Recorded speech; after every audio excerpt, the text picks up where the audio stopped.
Six chill, for real. Judah.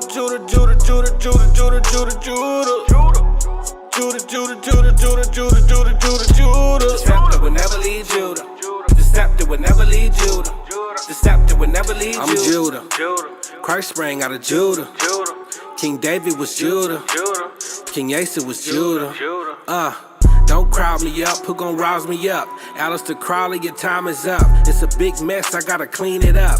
Esau, the end of my kingdom's up. On the eagle's neck, I'll press. I woke up from my rest. My rulership is up next. No vex. Judah.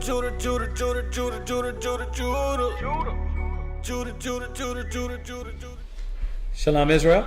Shalom. Welcome to class again with the Israelite School of Biblical History Practical Knowledge. We're going to go ahead and get class rolling. Everybody, please like, share, subscribe, get out the link.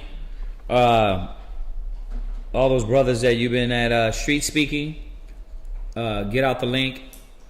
Whoever, friends or family that's been watching, get it out. She's going to throw up the information on the location of our school. As you see, the address is up there if you want to come to class. We're located in these areas. Did we add Rochester up there yet? Okay. So that one needs to be added up there. The Lord has been gracious enough to give us more work. So we've been out there with the Rochester bros and sisters. We need to put them up there, get that changed out for class. Also, please check out Mashaba's Blog Talk Radio. If they're not rolling with new ones up there, all the ones up to date is a lot of meaty information. So if y'all want to partake in that, go ahead. The information is right there on the screen. Then we have also our other YouTube channels. All that information is there. ISB, HBK, this, that, flip this, all that. Jump there and hit that. All right.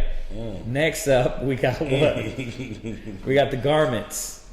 If y'all want to get your garments, your fringes, your fringe game up, I'll tell you this: we're finna take Israel wear to a whole nother level. So we ask that y'all check us out online at isbhbk.com/fringed up, and you can get a subscription. And I'm gonna say this: could you turn that on now? For everybody that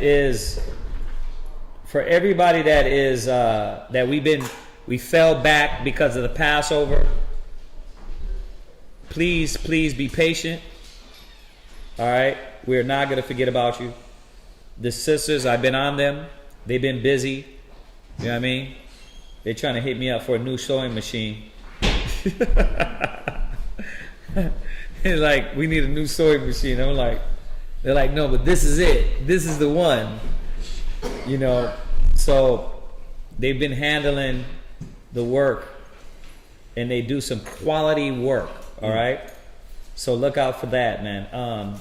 Then, most important, above all, we have the Feast of Weeks coming up, also known as Pentecost, and that's going to be this weekend, Saturday.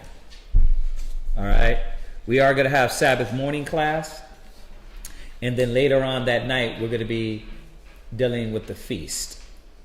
Okay, so yes, if you want to come partake, get a little unity, get a little brotherhood, or just come and sit in the corner and get on your iPhone and ignore everybody, you can do that with us too. I'm just joking.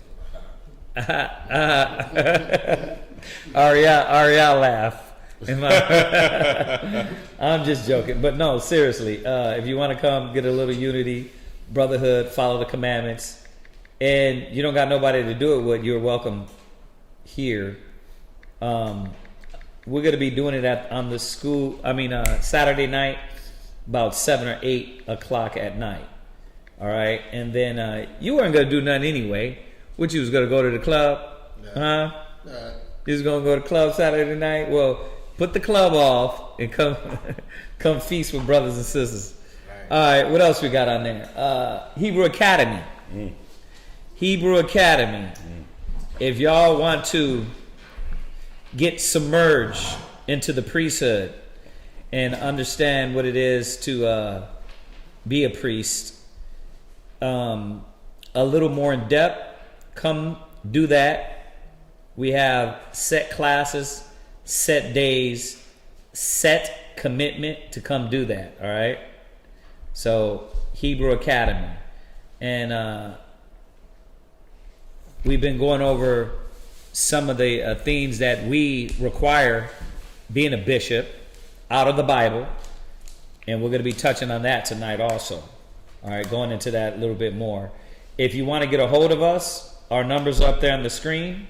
Me and Chaazaqya, you can get a hold of us, text, call. Obviously during class it's just text. All right. If you want to support, you can support Sweet Ambiance that way, sweetambiance.com, or you could give alms.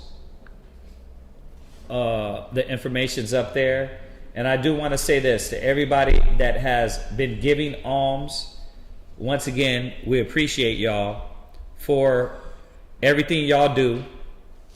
It's on a set amount of brothers that is doing the work, so we appreciate y'all. But I do want to say, if y'all fall into misfortune and y'all need help, don't be afraid to ask, because we want to be there for y'all supply, just like you've been there for us. So we want to really thank y'all, brothers and sisters, because whatever you do, it helps. Whatever it is you do, it helps. So we pay the lights, we pay the bills. It takes the burden off on just a certain amount of brothers. And we're going to be getting opening up the school out there in Rochester. So we're looking at that right now. So the Most High has been gracious to bless us with that. More works, more duty, more service, but it comes more responsibilities. So the brothers and sisters out there, there's certain brothers and sisters that are serious and that want the school to go up out there. So he's blessed us with more work. So we're going to be doing that, opening up a school very soon in Rochester, New York. All right. Other than that, as y'all peel in here online, we're going to go ahead and open it up with questions. And if no questions, we're going to go ahead and knock out this class. Questions are always good. One, y'all can't be sitting here just nodding your head and going along with it. You got to get the things that kind of you second guess, or are unsure about. You got to get that clarified. The Most High don't deal with a cloudy mind, a double-minded mind, an unsure mind. So you got to be sure what you believe in and what you understand. So you ask your questions, you get them answered, you write them down, you go back, you study them. All right? That's how it works. All right, so let's do that. Anybody got any questions here in class? Any team? 22, what the heck? Nothing in here? Nah. Anything? Good? Okay. All right. Yeah. I do have a question. Yeah. Me and my rib was talking earlier before I came to class about the market of beasts. Okay. Could you? The mark of the beast, man. We went over that a few times. So I'm gonna have her real quick shoot it in the link. Y'all can look at that later. Because we went over a few classes on the mark of the beast. We went over one on the cable show. I've been over one in class. You know what I mean? So without just, because that would take the whole class. Yeah. It was mainly about vaccinations, how Israel feel about vaccinations. How we feel about vaccinations? I'm going to tell you in one word. One scripture. Go to Ecclesiasticus. Where am I going? Oh, yeah, I got that. Okay. I got that all day, baby. You know what I'm saying? I want to see if You ever see it? where am I going? One scripture. We're going to give you one scripture, and this is going to show you where our mind is. It's nail rested. That's Go to, we're not going there. Go to Ecclesiasticus 12. Go to Ecclesiasticus 12 and 10. Ecclesiasticus chapter 12, verse 10. And without going all in its entirety, it's down first. Yeah. Without, no, not you. Me and him are talking. We side talking right here. Without going into this in depth, this is how we feel about it. You know what I mean? As far as mark of the beast, that's a whole class. You know what I mean? But this is how I feel about it. This is what you should consider as a Hebrew Israelite. You know what I mean? Read that. Ecclesiasticus chapter 12 and verse 10. Never trust thine enemies. Stop. I mean, like, do we got to go further? Like, never trust thine enemy. Like, Esau is not doing goodness for us, to us. You know what I mean? Their intentions, and I'm doing this whole cable show on it. That part, the vaccines, because when you go into the mark of the beast, the mark of the beast is the mark that goes in our mind is the wisdom, knowledge, and understanding of the beast. It's how they think, walk, talk, act. Right now, yes, if they say, we're going to put this chip in your brain, is it coming from the beast? Is that their mark? Yeah. But when you deal with the Bible and the technicality of the Bible, like, it was implanting something in your mind. And it was not just, not just a chip. It's knowledge. It's the thoughts. Put it in your hand is the actions. You know what I mean? And we go into that. Right? So the vaccine, medicines, because when you deal with the vaccine, you're dealing with medicines, right? You're going to get medicines from it. You see that?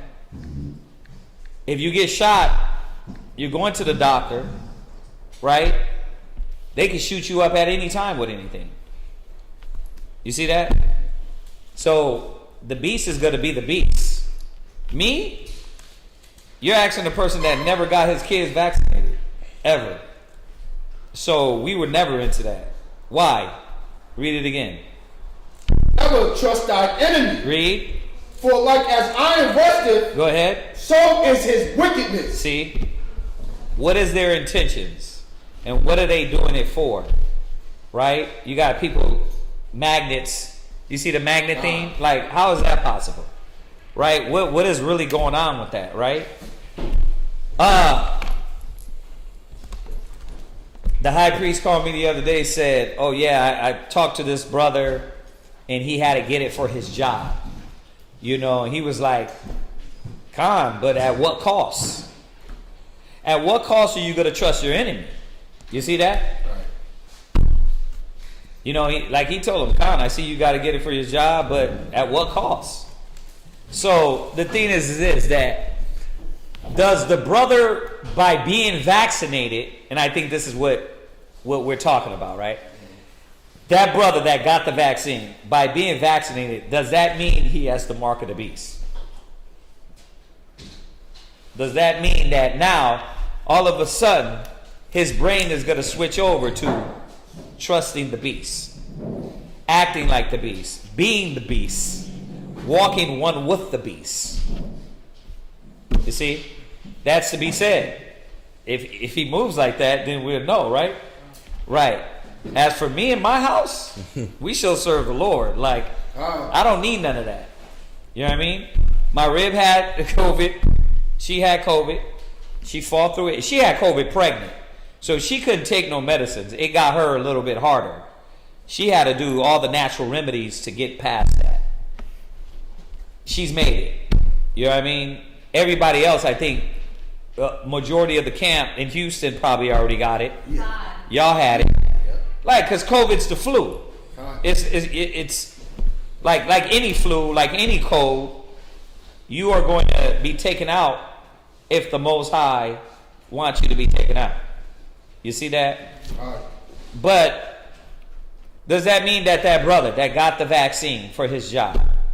Because I said this a while back. I said, I know there's cats that's going to get it because of their job but not really say nothing. Right? They're going to hide because they don't want to be like, oh, brother, now you got the mark of the beast. Wicked. Yeah, you wicked. Like, they can pump your child at any time going to the doctor. Mm-hmm.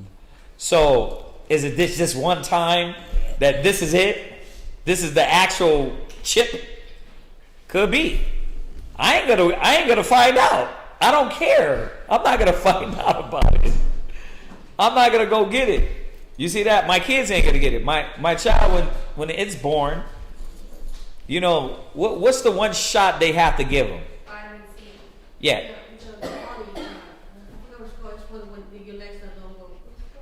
Yeah, they have to probably give them one shot only. Polio or something. And otherwise, they're like, yeah, you can opt out of everything else. You know what I mean? So you got to see that they're going to find some way in to get you. They can get you to the doctor. You go give your blood. Something happened to you. They pull your blood. You see that one they shoot you up and they can put something in real quick, right? Why drawing your blood? So there's ways to get you if that was the plan to put a chip in everybody's body. You know what I mean? But are you still gonna move off the beast mode? Right. It's not like everybody's thinking like the chip alone. There has to be added to something with the chip. You know what I mean? Now, if you're gonna go get the chip just to be in that mind, yeah, you stupid as hell, and you probably do. You have the mark of the beast because you're going along with their system and their program and all those things. You see that? So you're in the military. Are they gonna make you take it? You see? What are you gonna do? You gonna quit or you gonna get it? And a lot of people are doing that. As for me, I would. I'm like, nah, I'm good. Because cats are dying over it. It's not approved. It's, you know, all these other equations within there that we got to consider based on this judgment. They're the enemy. Their intentions proven over the century hasn't been in our favor. So no, I'm not going to take it. No, you shouldn't take it. You know what I mean? Based on what the scriptures is telling us. Never trust thine enemy, because iron rusteth, so doeth their wickedness. Go ahead. Though he humble himself and go crouching, right? Yet take good heed. Right. See, that's what you got to watch about the wicked. They humble and act like everything's good. Oh, I'm doing it for you. Yeah. You know what I mean? We were just watching on the way up here news. The vaccine and all these things. They're really pumping this. You got to take it. It's going to help you, right? It's like they're going to demonize you if you don't take it. So think about that. If somebody is really trying to make you take something and going through all this trouble, that alone itself is spooky. That alone itself is spooky. You should watch that. But on top of that is this demon that's doing it, right? So no, we don't suggest you get the vaccine or take anything that, like, unless you're in the hospital, you know what I mean? You're hurt, you know, something happened to you, and you have to go to the doctor, then, you might need meds, you might need these things. But other than that, I wouldn't do it. Go ahead. Yet take good heed, and beware of him. Right. And thou shalt be unto him as if thou hast wiped a looking glass. You see that? So take heed of him. You see? And I somebody else asked me for this too, but I'm waiting to Zion get back to do the cable shows. Because I don't got enough of time to sit down and do it right now. So we're going to be going into that in depth on a whole different level. You know what I mean? Yeah, so, does that make sense? Yeah, just that one scripture itself kind of settles you in your mind like, okay, I get it. Don't trust the devil. That's why he is the devil. He's the evil deceiver. Right. You know what I mean? So, on top of that, go check out that other class we went over. All right. Any other questions online? John. Yeah. How to deal with someone who asks for advice but doesn't accept what they're being told. Oh my God. Dude, we gotta do this every class. Dude, we gotta go into it every time. See, just when I'm pulling out, you bring me right back in. Right? So, like, leave them alone. Next question. What? Right? Well, what other questions?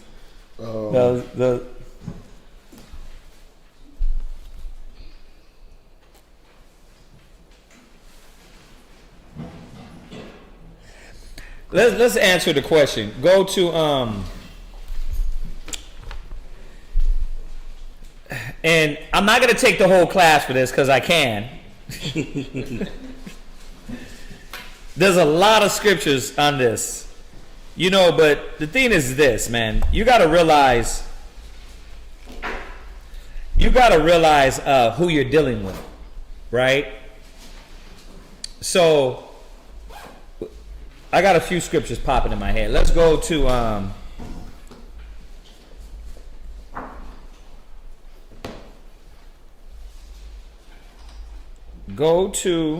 I want you to start out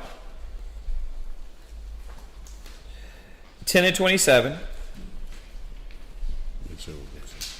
Huh? John 10:27. And then go to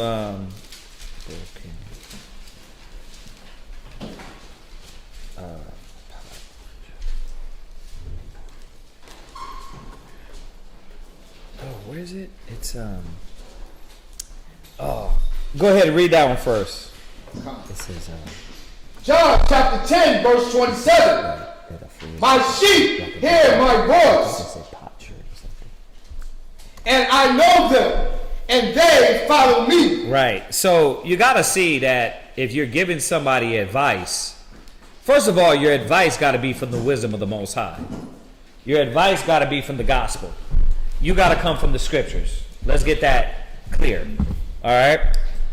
So if they're not listening to that godly advice and wisdom out of the Bible, you got to see that they don't want that. They don't want the wisdom, right? They're not going to hear it. So you got to remember, his sheep is going to hear, right? Now, let me throw this. I know this is off the subject, but you got to make sure you're dropping it and teaching them correctly.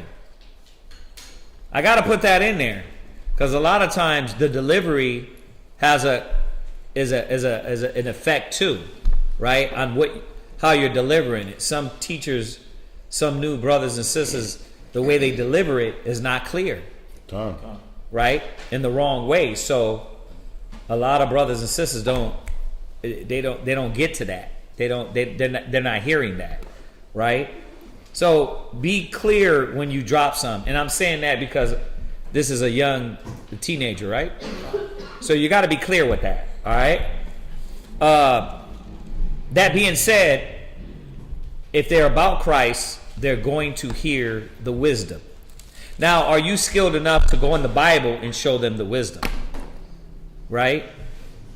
That's what we got to come to terms with. See? Go from there. Go to, what is it? Ecclesiasticus chapter 21, verse 14. So, my sheep hear my voice. Ecclesiastes 21, verse what? 14. Ecclesiastes chapter 21, verse 14. Yeah. 21 and 14. Right. Con. The inner parts of a fool are like a broken vessel. Uh-huh. And he will hold no knowledge as long as he liveth. So what is that saying? You can speak to a fool, you can tell a fool things, and what happened? It's like a broken cup. It goes in one ear, right out the other. That's how you know a fool. You see that? So you got to come to terms with what you're dealing with. So if you're giving somebody wisdom and they're not hearing the knowledge, they're not changing, they're not applying it, they're a fool. Yeah. It's like they say in the world, you can lead a horse to water. Yeah. You can't make him drink. And that's the fact of this. So, young sister, you got to come to terms on who you're dealing with and if they want to hear the wisdom. Everybody can say they believe until they actually have the word in front of them and their mind is battling that word to apply it. Y'all hear me say it a lot. Y'all know the scripture said that what? That it got to be their desire, right? It got to be their will. It can't be us forcing them. So if you're giving wisdom to somebody, and what was the point, the question? It says they don't accept what they're told. And they don't accept what they're told? What is it telling us? Read that again. Ecclesiasticus chapter 21, verse 14. Uh-huh. The inner parts of a fool are like a broken vessel, and he will hold no knowledge as long as he liveth. You see that? So they're not going to hold no knowledge. Jump up to the verse above it. Verse 13. Uh-huh. The knowledge of a wise man shall abound like a flood. Right. And his counsel is like a pure fountain of life. Right. So you see that? So what is that telling us? Somebody tell me, what does that mean? Come on, quick. When a wise man hears wisdom, it's going to stick with them. Right. When a wise man hears wisdom, a wise woman hears wisdom, they're going to stick with them. It's not going to go in one ear out the other. But a fool is like pouring water into a broken cup. Right? It's not that it's going to go one ear out the other. They're not going to pay attention to it. Y'all see that? So that's the fact. Let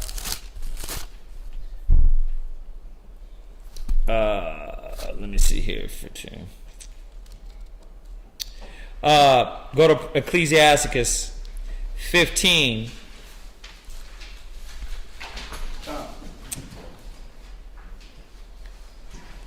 And verse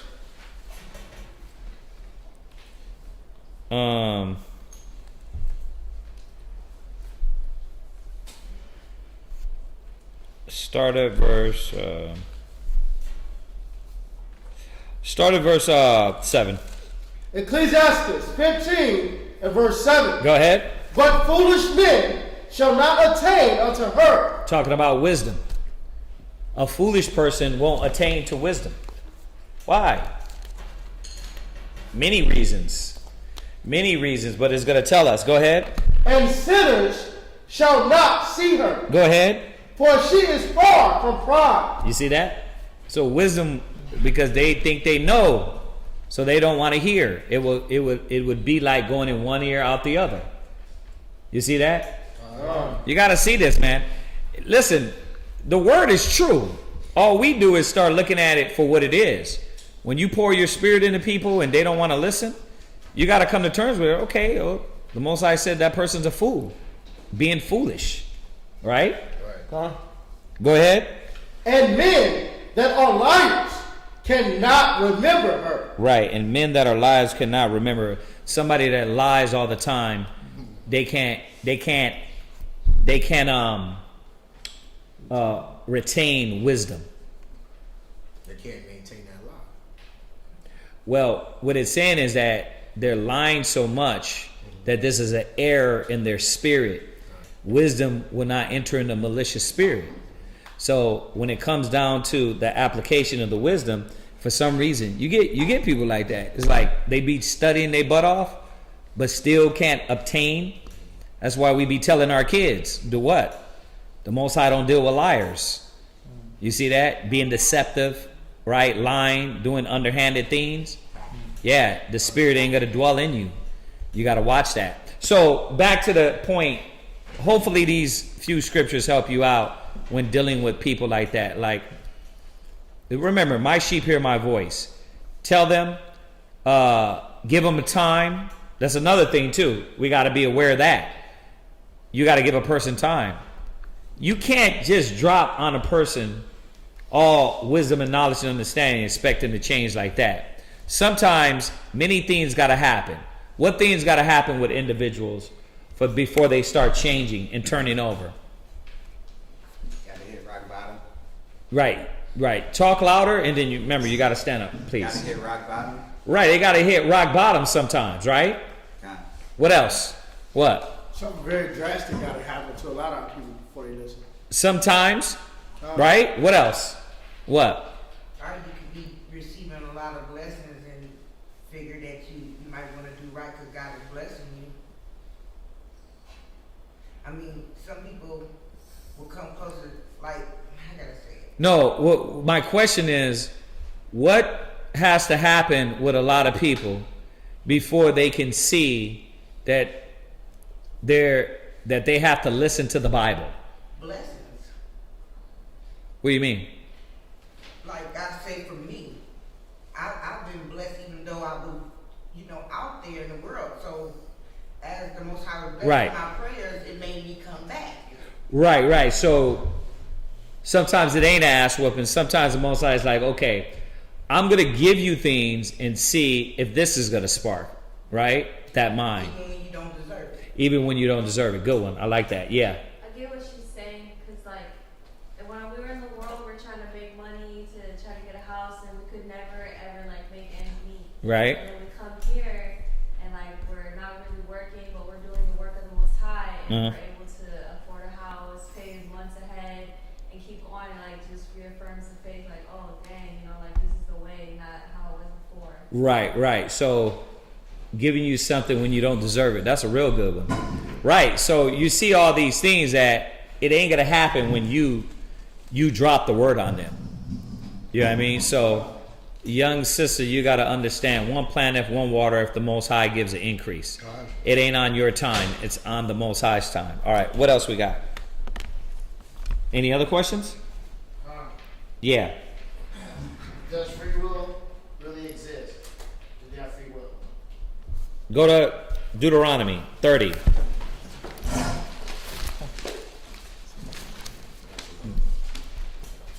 Does free will exist? 30 verse 15. Deuteronomy 30 and verse 15. See, I have set before thee this day life and good. Right? And death. Right? And evil. Read. And in that day, in that I command thee this day to love the Lord thy power. So he told us he wants us to love him, right? Go ahead. To walk in his ways. Right. And to keep his commandments and his statutes and his judgments. Right. That thou mayest live and multiply. Right. So he set before us life and death, right? Done. Good and evil. What is the Most High doing there? Yeah. He's giving you a choice. Right? Done.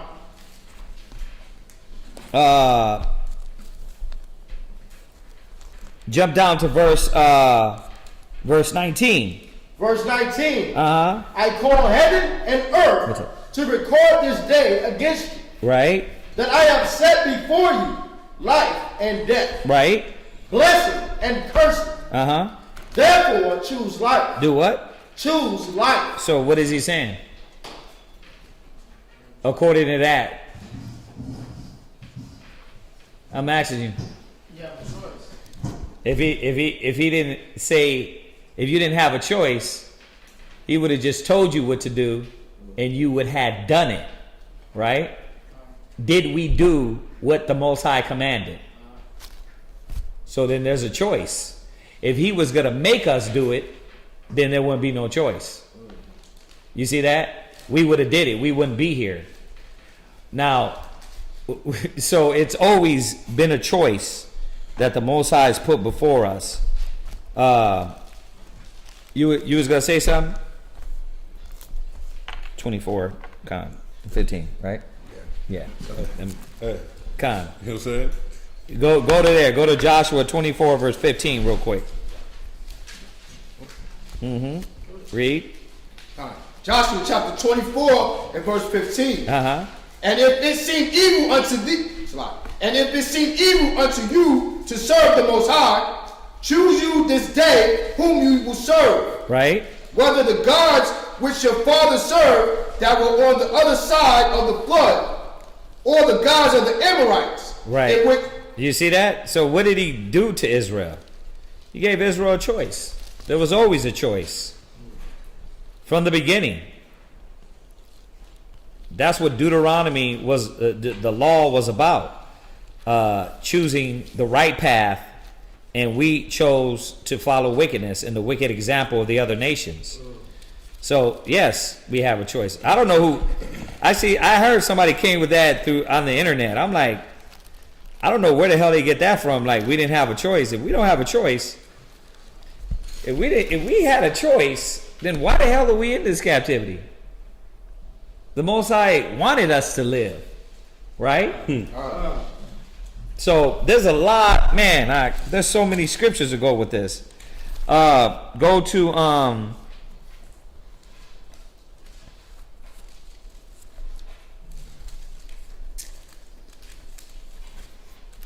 it's.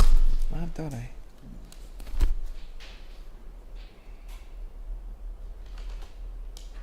Did you finish that one? Wow. Go ahead, finish it.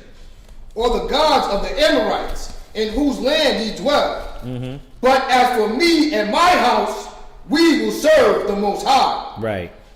So there's always been a choice that the Most High gave us. Adam and Eve, did they have a choice? Yeah, they've had a choice. Cain and Abel, did Cain have a choice? Or the Most High made him murder his brother? No, he had a choice. He chose Satan. He chose the left-hand side. He chose the devil. Eve chose to entertain the devil. It was her choice, right? Why? Why was it their choice? What does the choice do? Gives you control. Pride. Yeah. It tests you, right? The choice itself tests where? What? What is the test? Yeah. Your heart? Yeah, it tests your heart. What you like, what you want, right? That's why all this is a choice. It's a chance for you to show to the Most High what you want, right? If you want righteousness, you're going to go to righteousness, right? If you want wickedness and lies and the lust of the flesh, you're going to go to that. Why you think nobody can force you? Because the Most High is going to prove your heart and see what you like, what you desire, right? Who you got one? 7:59. Yeah. Go to 2 Ezra 7:59.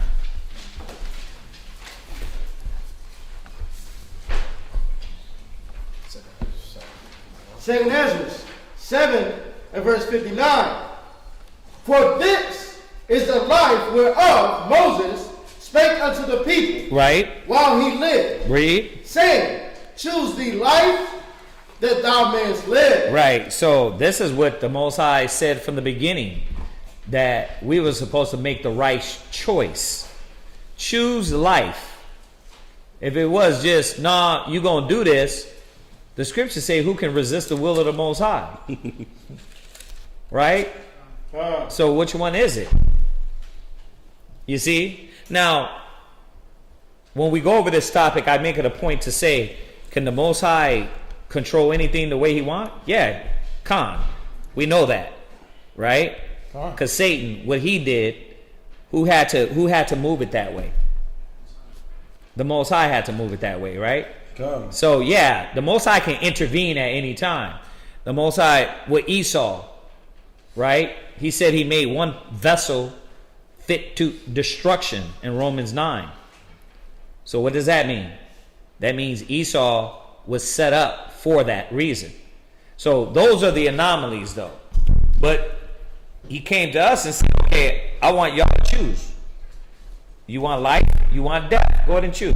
You want the nations or do you want me? Choose. He gave us a choice. You see that? Go ahead. Nevertheless, they believed not him, nor yet the prophets after him.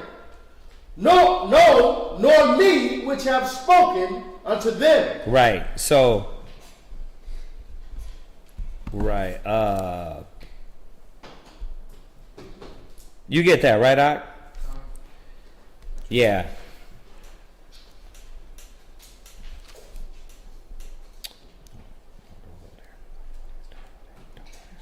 Right. Those are some we did a whole class over that one too.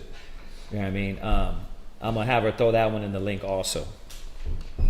And we could always refresh on these, but I mean, you asked a question, I wanted to at least give you a few of them. But there's way more scriptures, a whole lot of things to go over, right? So I'll have her throw it in the link. All right. Was that it? Yeah. I mean, does that make sense though? Just on the basics. Like, think about it. In the beginning, when the law was given to us, if the law was just supposed to be put in us, he would have said, okay, I put the law in your inward part and you're done. Boom. We would have been righteous. Right? But he said, no, I want you to choose the law. Choose righteousness. Choose me. You see? So this is what the Most High has done from the beginning. All right. What else? Any other questions? No. Nothing else? Okay. All right. So,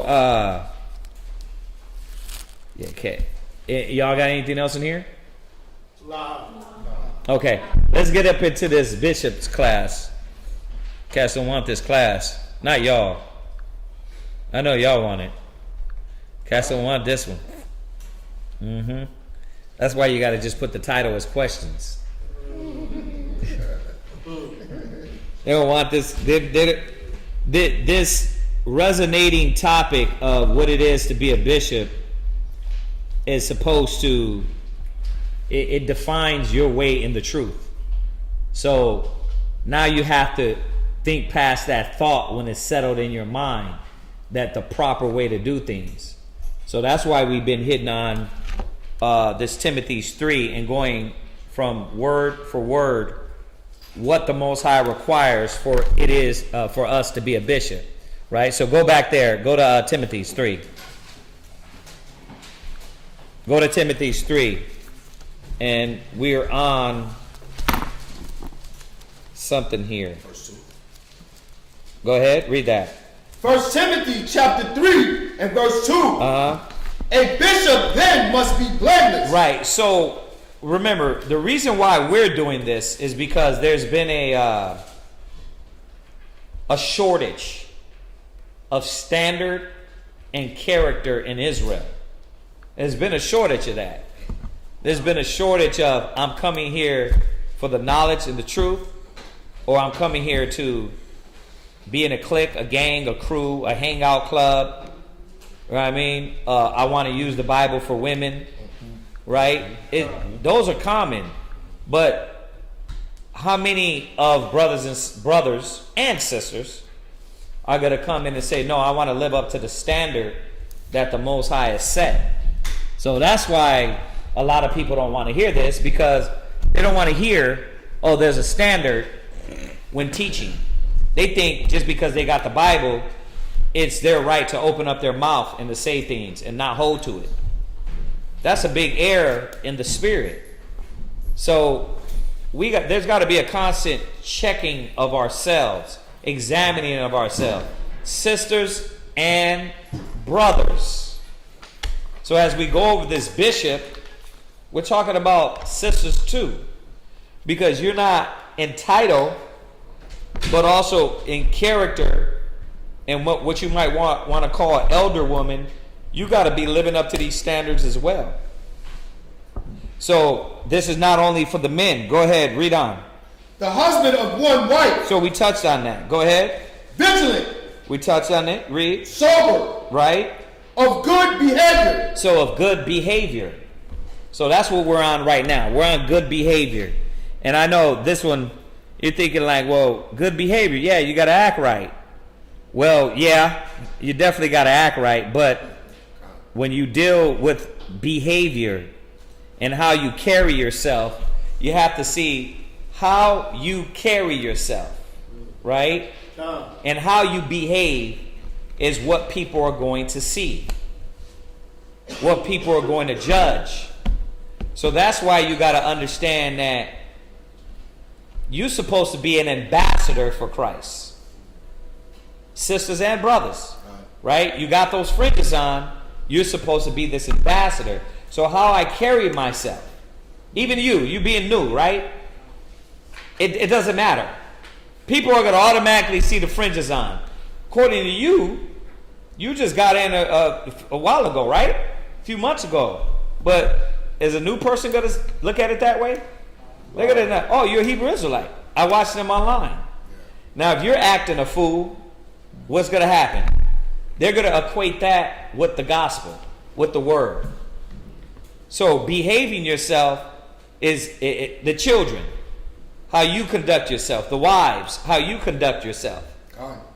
You got the fringes in your dress, but then if you're arguing with your husband at the feast, right, and you're copping an attitude with him at the feast, and there's new people coming in, what is the new sister going to say? Oh, that's what they do. So your behavior can be a detriment and a setback for all the good works that we're doing. And that this has got to stop. Somebody got to be accountable, man. Brothers and sisters got to take accountability, right? Go to Ecclesiasticus 23, verse 19. And it starts with this. It starts that we're being watched. So the first point we're going to go into about this behaving yourself is you are being watched. And being that you're being watched, you got to uphold a clean standard. Read that. Ecclesiasticus chapter 23 and verse 19. Such a man only feareth the eyes of men, and knoweth not that the eyes of the Most High are 10,000 times brighter than the sun. Right. So behaving yourself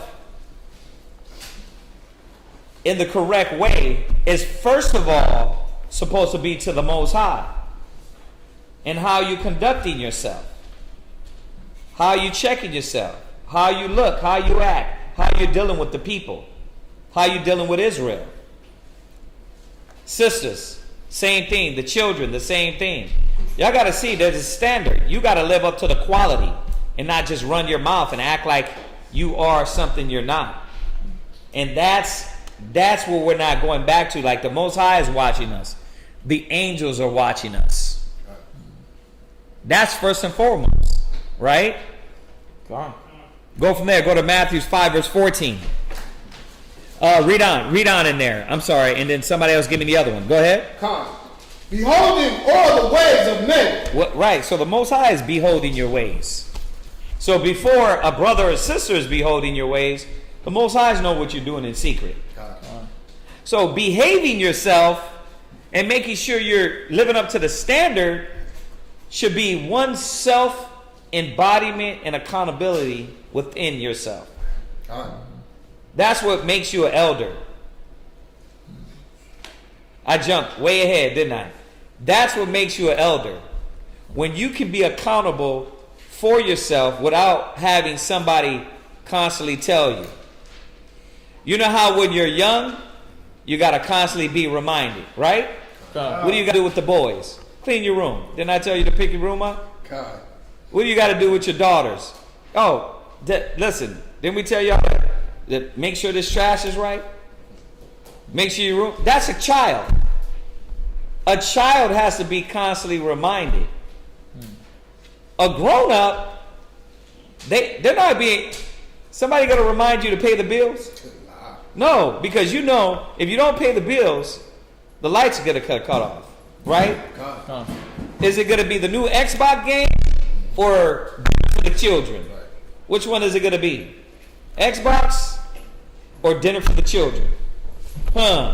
Strip club, drinking, or dinner for the kids? You see? So there's accountability, and you can see it by your standard, your behavior, how you act. Sister, same thing, man. So if you want to be treated like a grown-up, you got to act like a grown-up. That's why when sisters be coming with that, oh, the elder sister. What? Elder and what? Entitled? Because ain't no elder sister until you show you're the elder sister. You're acting like a teenager right now. You can't respect your husband. So no, you're not an elder. Like we had to sit the young brother down. He can't obey his father and mother, right? So he doesn't get to act like he's what? A bishop.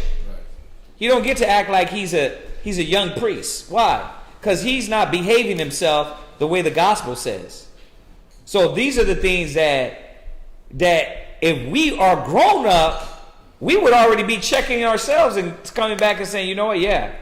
You know what? That's not behaving myself like the gospel says. Baby, I know you're correcting me and I know you're telling me. And that's what it is. I'm acting like a fool right now, a child. So the Most High is watching. It says, beholding the ways of man. Go ahead.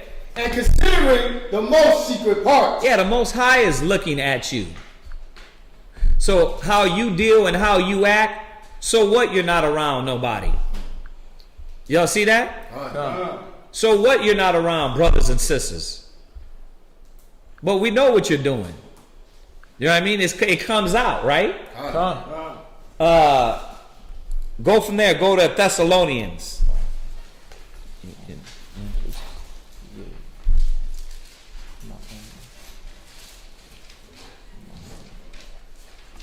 Go to Thessalonians. You're going to go to, it's 1 Thessalonians 2 and 4.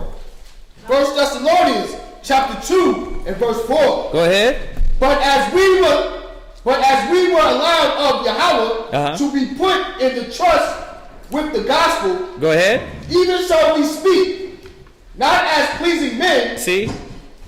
So a lot of what you don't understand is you've been entrusted with the gospel.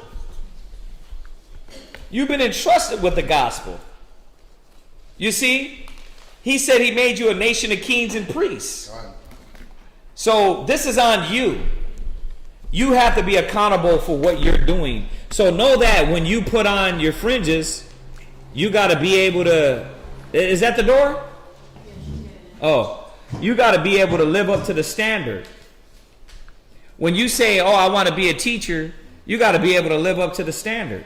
And why are all the... when you go over the bishop, the characteristics of a bishop and all these things we've been going over, why a lot of it sounds alike? Because it goes back to you embodying these characteristics and then you being accountable for the characteristics and for what you're saying you want to be. So that's why a lot of these things look alike, sound alike.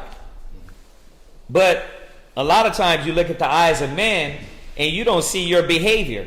And some of y'all, when some brothers and sisters get real niggerish, they don't care who's around.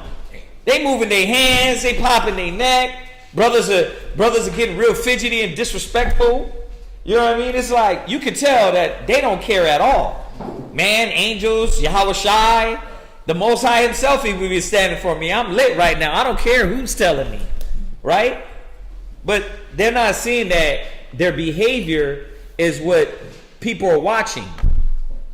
So what we do in the streets, what we do around each other, everybody's watching. Your kids are watching.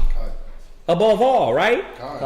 You see how many people we have to be accountable to? So your behavior is important. Give me the definition on that. Read that one more time. 1 Thessalonians chapter 2 and verse 4. Right. What do you got for behavior? Good behavior. To conduct oneself properly or as desired. To act or conduct yourself in a specified way, especially in relation to others. Right. So the way you conduct yourself is being pleasing or up to satisfactory to another individual. No, hold that. Go to the other one. You're being mindful of how you talk, how you walk, how you dress, your whole mannerisms, and what you do to the next individual or the surrounding people. Yeah.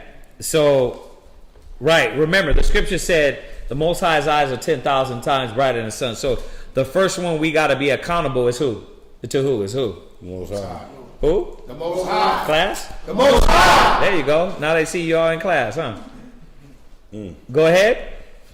1 Thessalonians chapter 2 and verse 4. Yeah. But as we were allowed of the Most High to be put in trust with the gospel. Right. Even so we speak, not as pleasing men. So you are put in trust with the gospel. Huh? All the menorahs you got on, all the fringes you got all the fringes you got on. You like Batman. You switch to the boom, super Hebrew Israelite, Gates of Disciple, crip walking on them, you know what I mean? But you're not. So you gotta carry yourself that way. We gotta watch what we do, watch who we do it in front of. We gotta almost be blameless. That's why it says that, being blameless. Or the correct way to say that is you have to almost be perfect. You have to almost be perfect. Now, for all y'all that can give one, you don't give one who you around, you don't care, you're doing a disservice to the gospel. We're going to get to that though. We're going to get to those that do the disservice to the gospel because of your behavior. So, Philippians 2 and 12. Come. Yeah, in the Philippians 2 and 12 that we're about to go into. Let them read it. Read that. Come. Philippians chapter 2 and verse 12. Wherefore, my beloved, as ye have always obeyed. So, read. Not as in my presence only. So he's saying like when you obeyed him in his presence when he was around, that same behavior that you showed when he was around, you got to have it even when he's not. This is Paul speaking. But why is he saying this? Read. But now much more in my absence. It's because the children are watching you, the brothers is watching you, sisters is watching you. So that much more in his absence to show that the Bible does work. Right. It can change you. It can change a man. So now you have to actually be this example even when Paul's not around or when Christ is not around, because we're supposed to be telling these people, man, put off the weed, put off the smoke, put off the pride, put off the jealousy. But then we have those same characteristics in us. When we have those same characteristics in us, and then we're around, and they're looking at us when we're around the body, and they're like, okay, dang, I want to see how the Bible worked in his life. Right. If he actually really got rid of his pride. If she actually got rid of her haughtiness. I want to see if the Bible actually works. You can throw that in there. So they're looking at you and like, dang, I want to see. So when Paul's saying not only in my presence only, he's saying it's because he wants the people to be able to see that Christ works, that the Most High's wisdom works, that his way works. Yeah, because remember, what you're saying, you're acting like in front of your parents. The other kids are going to see that you're not really like that. So, come on, y'all. What happens when a person sees you're not really doing what you say? they're not going to have no respect for you. You see that? And that's why certain of y'all, people don't have respect for you. Because you're claiming to be one thing and doing another. So the Most High is showing us is, like, you can't behave one way in front of somebody. You can't say you're a bishop, but then you don't carry yourself like a bishop. Then everything's on video now. Right? You're disrespectful. Right? You're always fighting with your people. When we go to the antics online, right? Mm-hmm. You see the young cats, how they carry themselves. They're half niggas, half Israelite. You see how sisters carry themselves, right? They're saying this, they're acting one way in front of their husband, but then going back and doing another thing outside of the gospel behind their back. Then they get mad when you pull their card, right? So everybody has to be accountable and say, nah, that's not becoming of a Hebrew Israelite man or woman. Y'all see this? Hold that. Let's go from there. Go to. You finish that? Loud. Go ahead. But now, much more in my absence, work out your own salvation with fear and trembling. And that fear and that trembling is towards the respect towards the Most High. So the fear is the respect, and then the trembling is you being cautious and you watching your behavior and how you conducting yourself. Right. We couldn't leave out that part because the fear part was supposed to be nobody's around.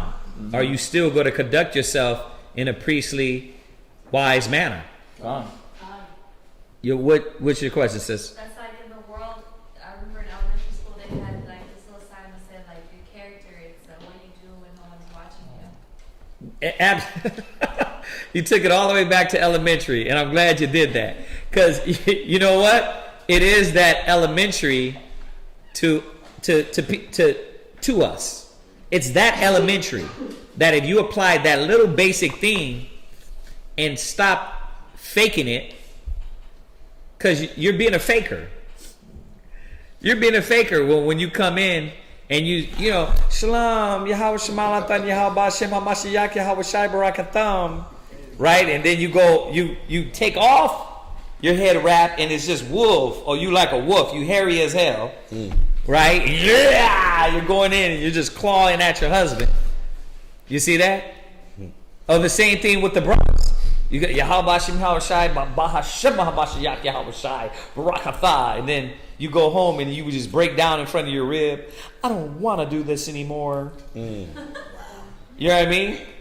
Then you see why there's no structure and order and respect in your house. Because nobody's trying to be the standard. There's got to be somebody behaving as the standard. Why did we leave the churches, brothers and sisters? Why?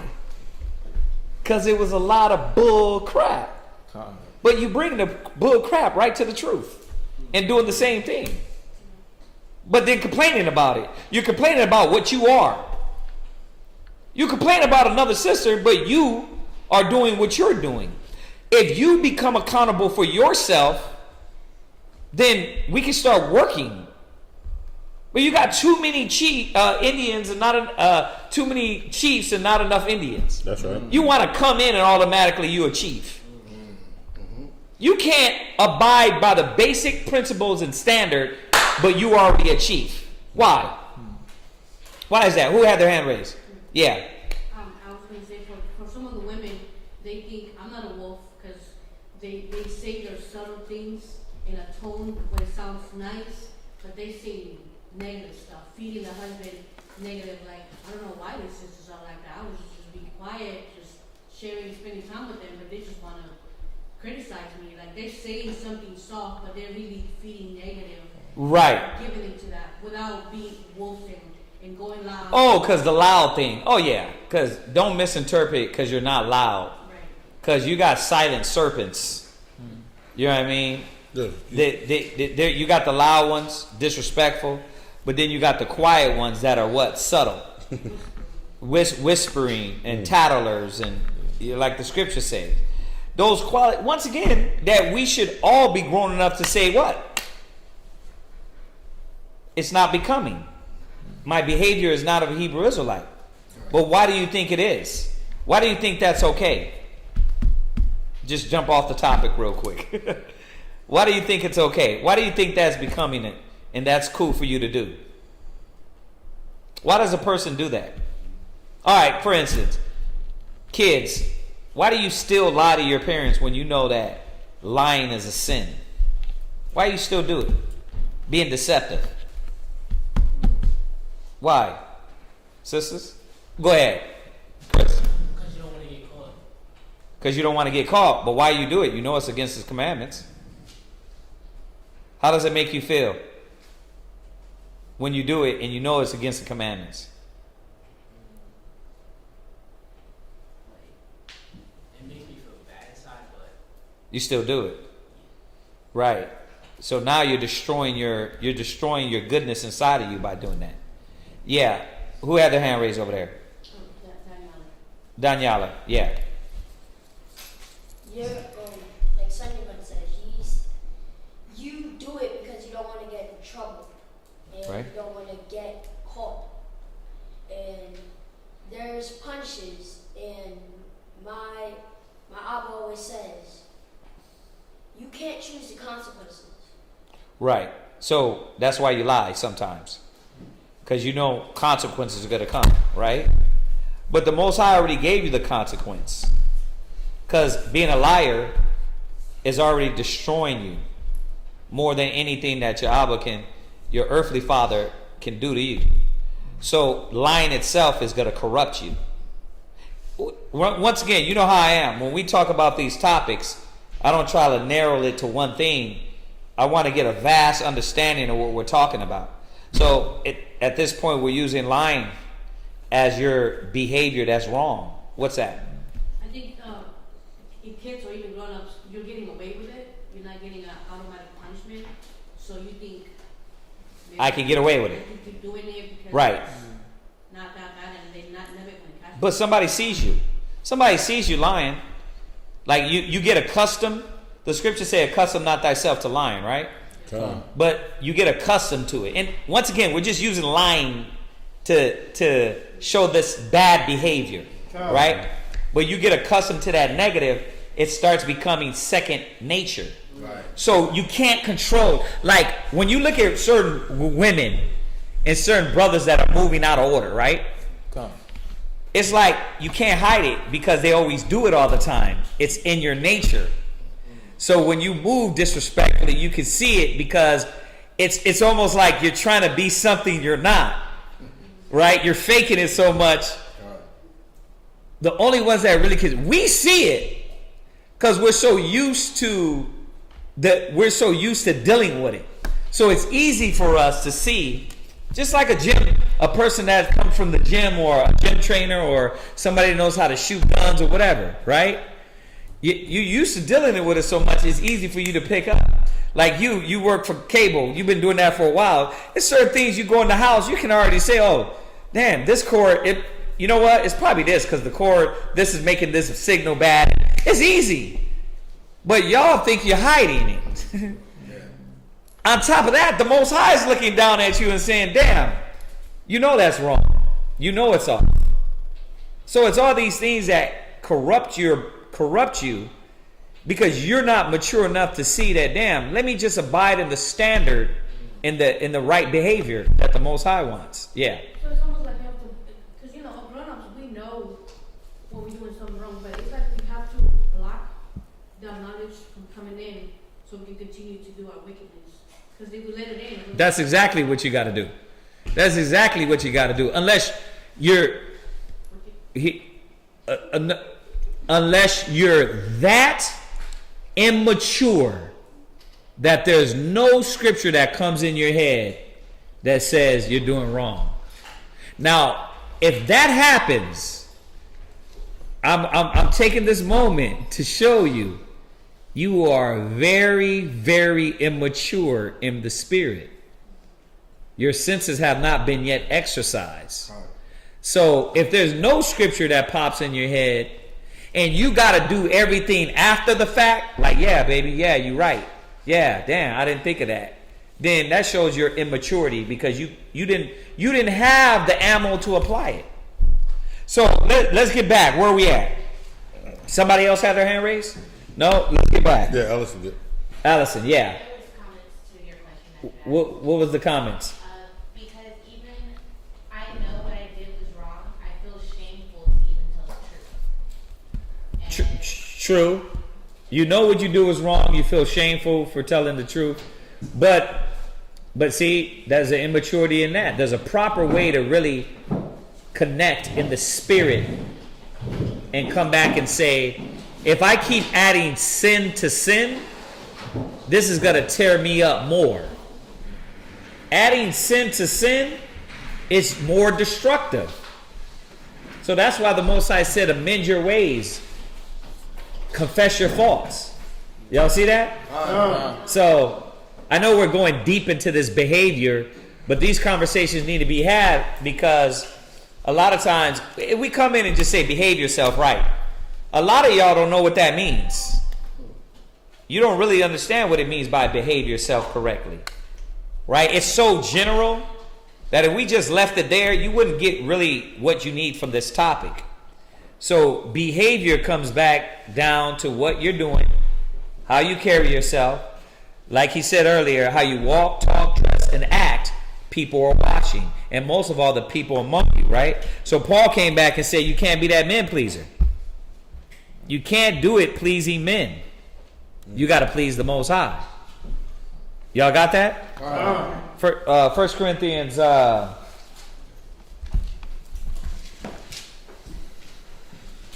on. 1 Corinthians 4:9.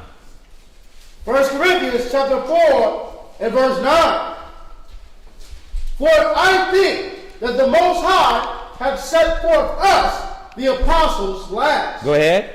As it were appointed to death. Go ahead. For we are made a spectacle unto the world. For we are made a spectacle to the world.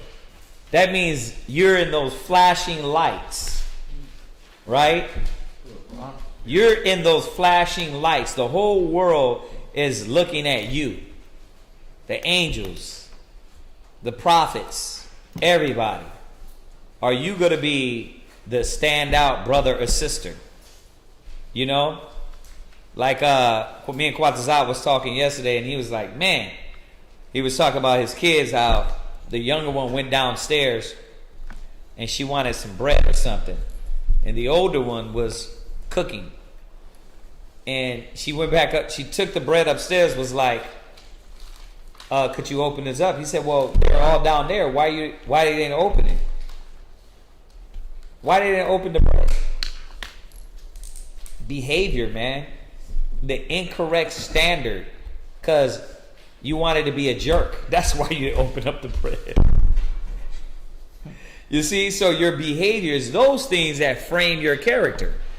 The things that you're not doing, you know what I mean? Or you're trying to act one way, like you're this good brother in front of people, this good sister in front of people, but then behind the doors, you're doing certain things that's ill. That frames your character. That's why you never grow in the spirit, because wisdom will not enter a malicious spirit. We're a spectacle to the world. We have to see that. Go to Titus. Go to 1 Timothy 4 and 12. Everybody's watching us. Your kids are watching. The husband's watching. The wives are watching. People in the world is watching. All the madness we put on the internet. All the foolery we put on the internet. People are watching that. Right? Go ahead. 1 Timothy 4 and verse 12. Let no man despise thy youth. Right.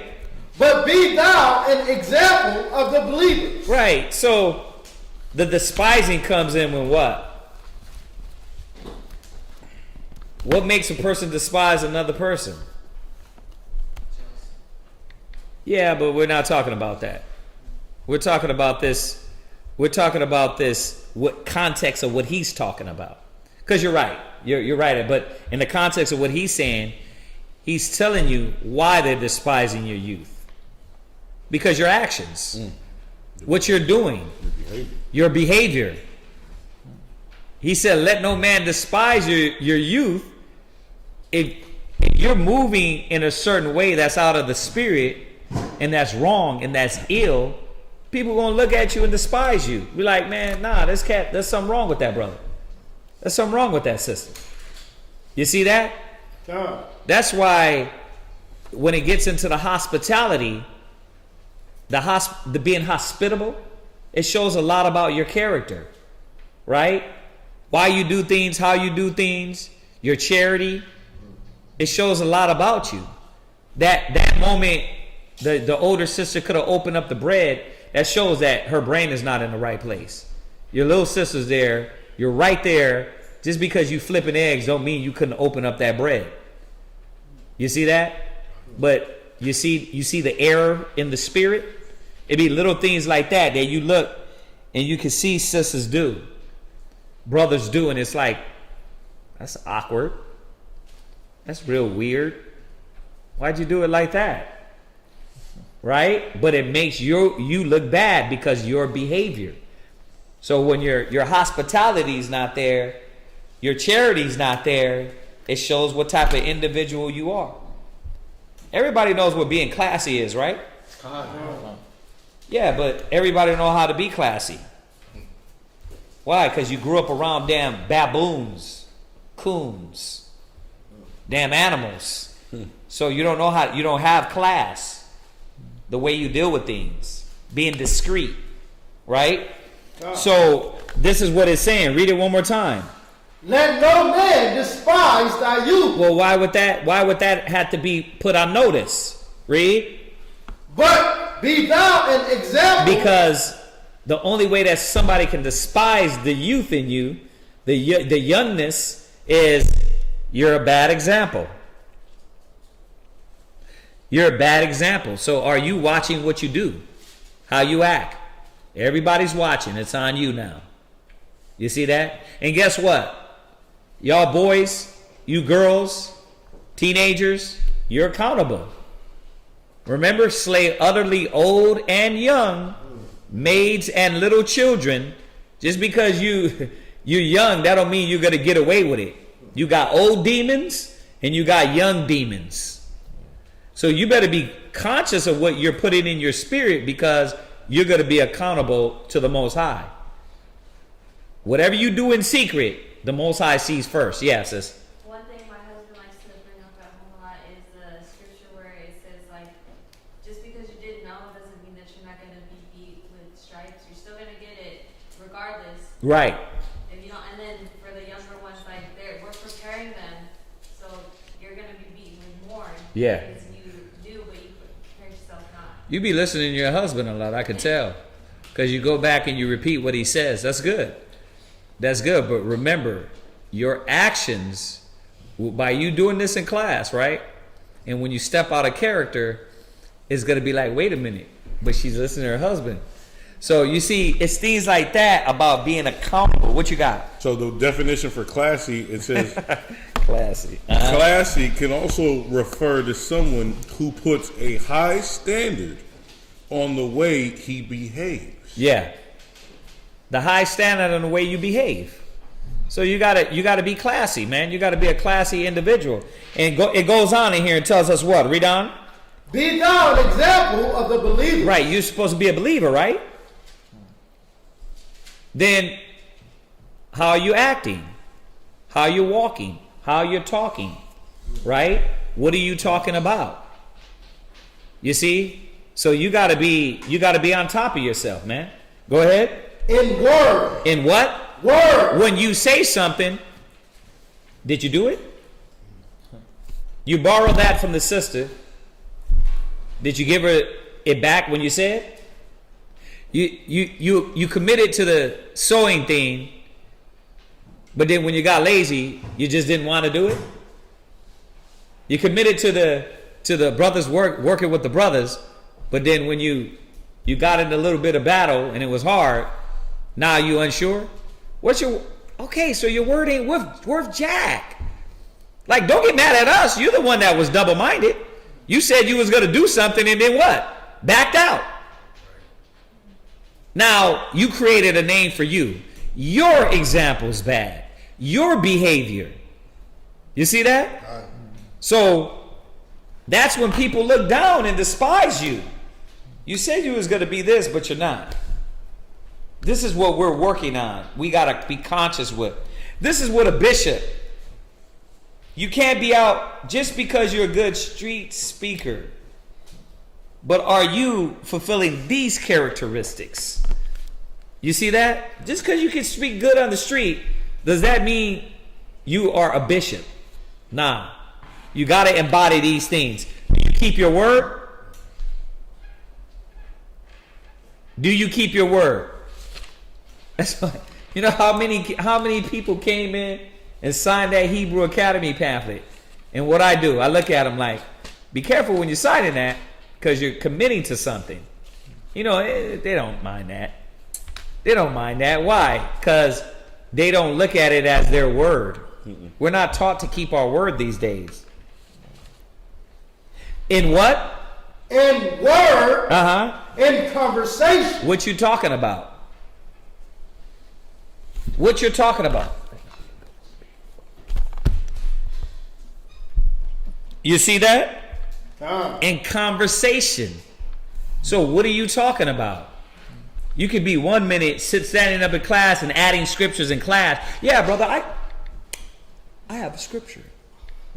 Right? You added scriptures, but the next minute you talking about your relationship with a younger sister.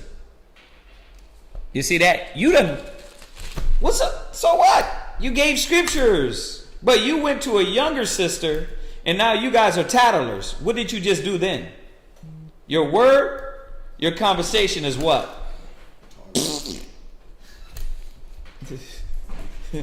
Right? See, that's why your behavior got to be on point. You have little room for error, especially when you're running your mouth. That's why most of you just need to shut the hell up and stop acting like you know everything. Like, if you just were quiet and made mistakes, it'd be easier. But you want to run your mouth, act like you know, right? And then we hear about it. Oh yeah, she choked her husband out. Like, but she was just, yeah, she choked him out. You know what I mean? It was like, really, ribs is choking brothers out? God. Or vice versa, brothers is choking ribs out? Right? But you just taught a class on discipline? How are we going to do that? Right? You yelling at a sister on the street for her because she got pants on, but you just choked your rib out. How do we equate that? Our behavior is wrong, it's hypocritical. Right? It's like the churches. So we got to be accountable. Hold that. Where we at? Romans chapter 14, verse 16. Go to Romans 14, 16. I got you. I do like that. We'll go ahead and put that on. Romans chapter 14 and verse 16. Go ahead. Let not then your good be evil spoken of. So how does that happen? 1 minute you're doing all the sewing, the soaps, the garments. You know what I mean? You come in, you got flour all over yourself. You're chopping things up in the kitchen. They flying, right? Your dress is all the way to the floor. You got to train. You got to train, yeah.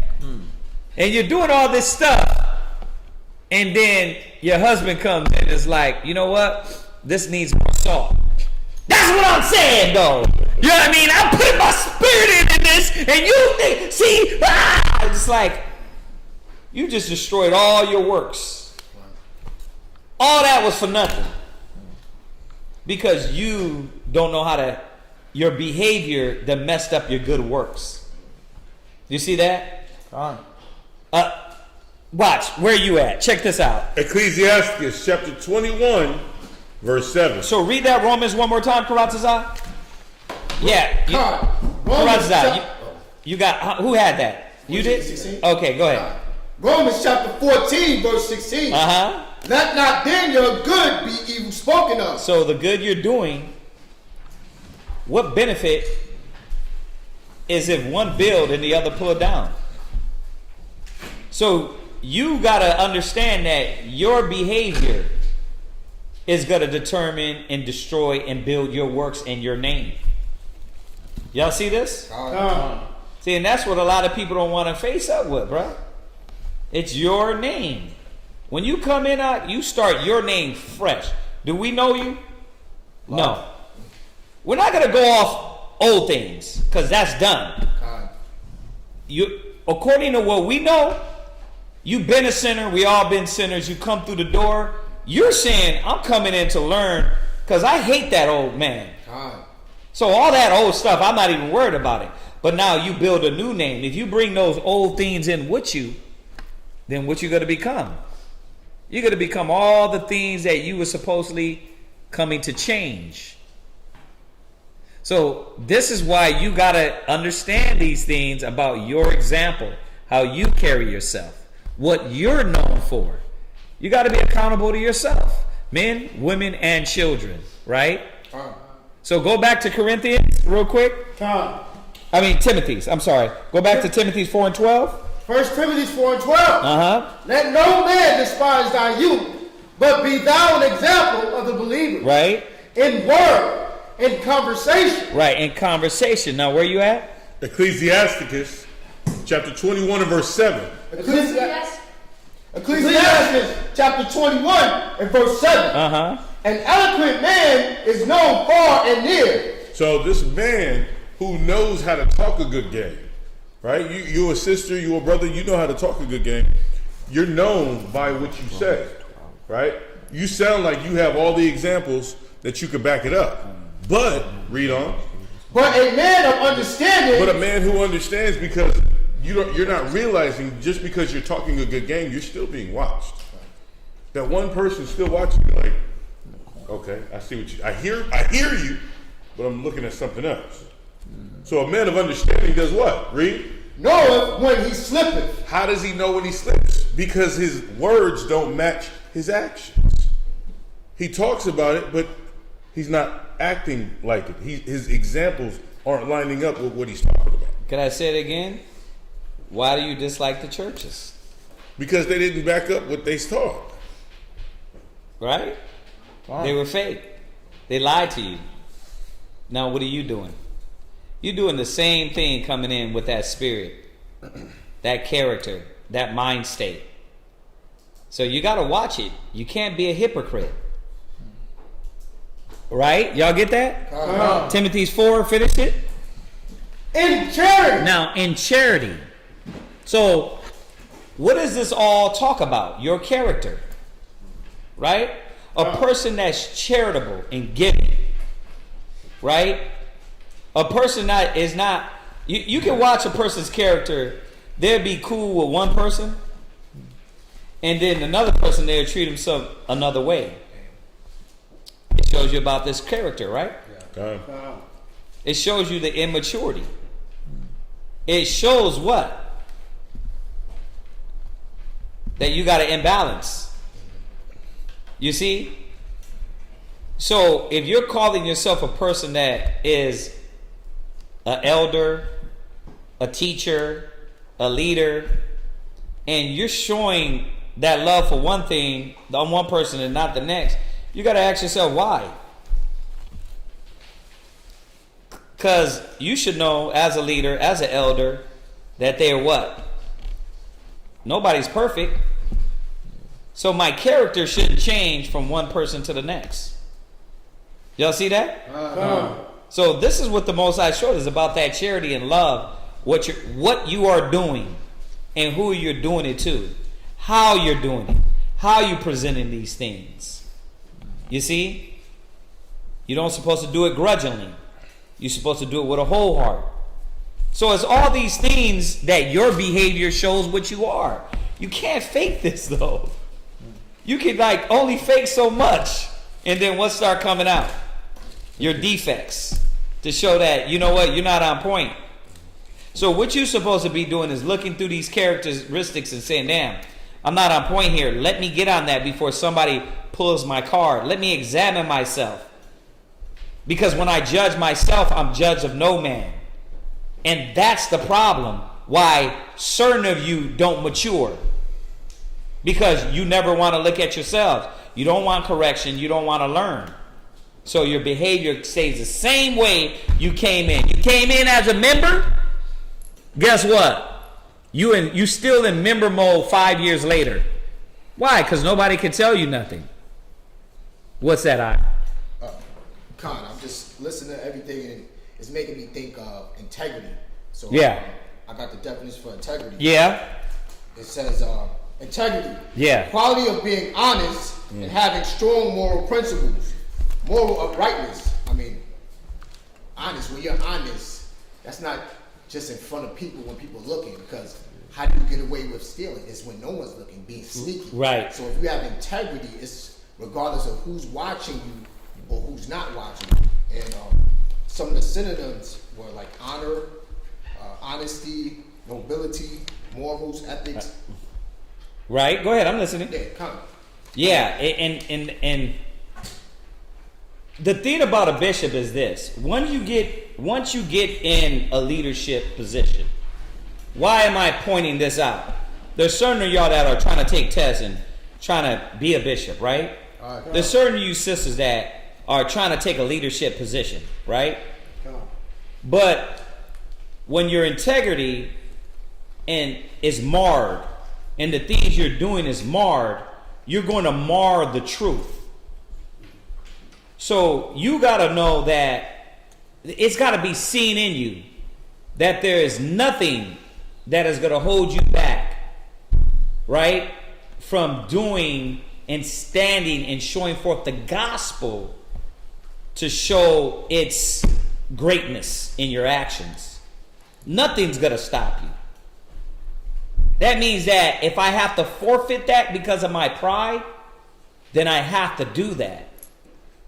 Right? Or else what happens is when you get in this position and you get the knowledge, you start taking advantage of your power and start doing things underhanded, cutthroat.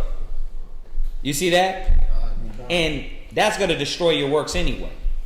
When you start doing things like that, you're going to break and destroy things anyway.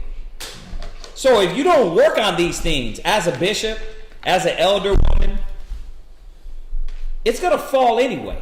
You're going to be revealed. I tell y'all that right now. Whatever's done in secret, it's going to be brought into light. And I don't mean when Yahushua come. God, like, go online. Everybody that does underhanded stuff, it comes out eventually. So it'd be best in your best interest just to be straight up, straightforward. Somebody's going to pull your card. It's like that. But what does the Most High do? He sets you all the way up in the sky and lets you get high. And then that's how he gets you. So the point is to teach brothers and sisters, like, work on it now. Stop hiding and trying to be something you're not and claim one thing and you're not. Work on yourself now. You got something to say? Hold that one real quick. Go to, please, in charity, go ahead. In spirit, in faith, in purity. Right. In charity, in spirit, in faith. You're a faithless woman, but you're pushing everybody else to be faithful. You're a faithless brother, but you're pushing everybody else to be faithful. What's your behavior? Now, the scriptures say as a leader is, so are his officers, right? That's right. But now here's the thing. We're all leaders in our respect. You see that? You're a leader in your house. You women are leader to your kids. Your husband, you're leader to your wives and your kids. Right? Then when you come in, if you're an officer 50 over the brothers under you, then your character got to be right. See, and then it got to go up. I have to be right, or else I'm not going to try to tell him and look at the defects in him. You see that? That's how it works. You won't tell and look at your kids and look at the defects in them. Why? Because you think it's okay. You see that? So now you got all this mildew and negative growing within. You see? So it all has to be straightforward, man, for the Most High. We got to get clean. So this behavior is a good topic. It's a good topic. Faith and purity, right? When y'all think about purity, talk to me about purity. What y'all think about? When you think of that word purity, what are you thinking? What? Without fault. Without fault. What? Makes me think of like water. Pure water, you're going to see the ingredients, you know. Okay. I like that. I didn't think about that. That's perfect. That's good. Like you can see all the stuff inside of it if it's tainted, right? What? It's just straightforward. It is what it is. Purity, straightforward. It is what it is. What else? What? Doing things with your best intentions always. There you go. Doing things with your best intentions, right? Now, if you're doing things with your best intentions and they don't come out right, then when you're corrected, what should happen? You should take it like, oh, kind of like, damn, I really wanted to get this right. But now how do you know you're not pure? We already gave it away, right? Y'all get it, right? Because why? Because, you see, what I'm trying to show y'all is, y'all got to look at yourselves. You got to be able to say this. Like, damn, you know what? I supposedly wanted to be pure about this, but then when I was corrected, when I was wrong, it went totally the wrong way.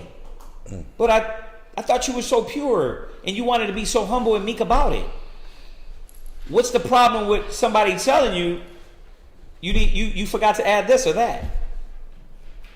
That's what purity is. Pure. Go ahead. No, I was actually going to say that. That's what, when you are pure and you're showing your faults or where you lack that. That's where you keep the pure mind state, because that's where, like you said, you did want to get it right. Dang, that's where I messed up. Okay, let me fix that. That's that pure mind state. You're not seeing it as a what's the word? An attack. There we go. You're not seeing it as an attack. You're not being defensive because you don't see it as an attack. You're seeing it as something where you messed up at, but you have another chance to fix. You know? And these are the things that keep us pure, right? That's the definition. Yeah, go ahead. It says you desire to be clean in a wholesome life, free from corruption and compromise. You desire to purify, to be pure, which leads to avoid and resist temptations that would pollute or weaken your character. Oh, dang, that's purity? Yeah. That's a good one. So you're trying to avoid these things that are going to weaken and pollute your character, but then you see there's an individual, there's your leader, your husband, another sister, another brother, to show you that part, that you know how you're trying to stay clean. Yeah, if you step over there in that puddle, that's going to dirty you up. Mm-hmm. Oh, you know what? Good looking out. Let me avoid that puddle. That's the pure mind state. But a non-pure mind state would say, hey, if you step over in that puddle, you might dirty yourself. So it shows through your what? Right. No, it shows through I'm already there, my bad. It shows through your what? What? Is it shows through your humility? What are we going over? Behavior. It shows through your behavior. It shows through your behavior that you're tainted and you're jacked up. So remember, this is not a class. This class is to kind of put in the forefront of your mind how for you to examine yourself and for you to judge yourself and be able to say, damn, when I do that, my behavior itself shows that I really didn't want to do it in the right way. I really didn't want to be clean. I really didn't want to be pure. Because look how I'm acting when I get help.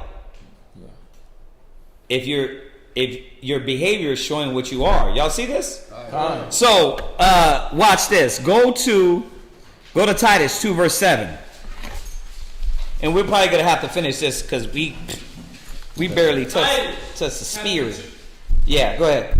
Titus chapter 2 and verse 7. Go ahead. In all things, showing thyself a pattern of good works. Oh, you got to read a little louder, read with some power. You got a strong voice. Come on. You want to start from the top? Yeah. In all things, showing thyself a pattern of good works. Go ahead. And doctrine. Right. So you got to show a pattern of your behavior. You got to show a pattern of good works. Yeah, don't come with that old whack manipulative, oh, you just looking at me negative. No. Your pattern of good work show that you are your pattern of evil work show that you're negative. It's your works that show what you are. You know what I mean? That's what the scriptures is showing us. That no, it's not somebody make believing it about you. You got to show better works. And not only one work, two work, but a what? A pattern of good works. Yeah. Your rib wants to see in you what? A pattern. Right? She wants to see, man, that you're no longer the thug, the weed head, the gamer, the irresponsible drunkard, right? The whoremonger. She wants to see that you have a pattern of good works. And like I keep telling sisters, how else you gonna think you're gonna get it if you're trying to pull him out of class? You're trying to pull him away from the thing that's gonna train him to have these pattern of good works. Because you can't do it. You can't get your man right. He needs other men to tell him and show him. That's how it is. The other lions are gonna help him get that way, not you. Because if you were gonna do it, you would have been done it. So this is the proper way. And this is how we become getting better at our patterns, right? Consciousness. You got to be conscious of what you're doing. How many of you are conscious? How many are conscious? You conscious of what you're doing? Like how you act, how you move, how you talk, what you're saying. Right? Is there a balance in what all you're doing? You joke too much? You're too serious. Right? You're too alone to yourself. You're talking too much. You're not giving the other person the time to talk, right? What else? Balance. You see all the balance in all these things? Like you got to be looking at yourself in all these things. Damn, am I? There's got to be a constant checking. This is how we gain perfection. And that's what this is. To the perfecting of the saints. The only way we're going to get there if we're spiritual enough. And I'll say it again. Why does Pastor give me more money? Why is he worried about money and not the body? Because he, in his spirit, that's what he's about. Why is Pastor touch the little kids about touching little kids? That's where his treasure is. Right? Because that's where his treasure is. Where your heart is. So how do we get our priest to stand before us in the Most High and say, nah, man, that's a good brother. Nah, Johnny, nah, he ain't that type of cat. He's not selfish. He's not a thief. He's not a whoremonger. When you look through the standard of Timothy's 3, you're going to be able to say, nah, this brother's on point. Because he was what? He was approved by his brethren and sisters, and they know him. Right? When Zion was left here, you know what I mean? I got my ribs to vouch. You know what I mean? They know. They're going to pull somebody's car quick because you know how a woman do. She'll put an arrow in your ass quick. Yeah, like there's something wrong with this brother. Like, well, what happened? Yeah, when he said this in front of the sisters, he looked weird. Like, word? Like, what did he say? You know what I mean? And they'll pull you quick. Right? But Zion was left alone, and what did he not do? He wasn't in the clubs. He wasn't chasing women. He was doing his classes. He was trying to be balanced. Right? So you're looking at those things. And then I'm talking to him, and I'm looking at what is he doing, right? Somebody got to vouch for you, bruh. So you got to be vouched for. Remember when we went over in the priesthood? It said, go get the judges. Go get the cats that can be vouched for. Men of good reputation. Right. Like, hey, could you vouch for your rib? Shalom, we need We need another sister, man, to help out with the sister to do whoop-de-whoop, whoop-de-whoop. My rib's ready to go. Oh, no, not my rib, because she's got to get around and link up and start talking more reckless than this and this and that. Like, yeah, don't put her with those sisters. Right? Like, somebody got to vouch, right? So we're all known by our character and what we do. And that's not saying none of us is going to mess up, but that's not what we talk about. We're not talking about mess ups, because we all going to mess up. We're talking about the things that you don't supposed to mess up at. Right? Whoremongering, thieving, dealing with brothers' wives. Right? What else? Idolatry. Stealing. We said that, thieving. What else? Brawling. Huh? Brawling. Right, there you go, brawling.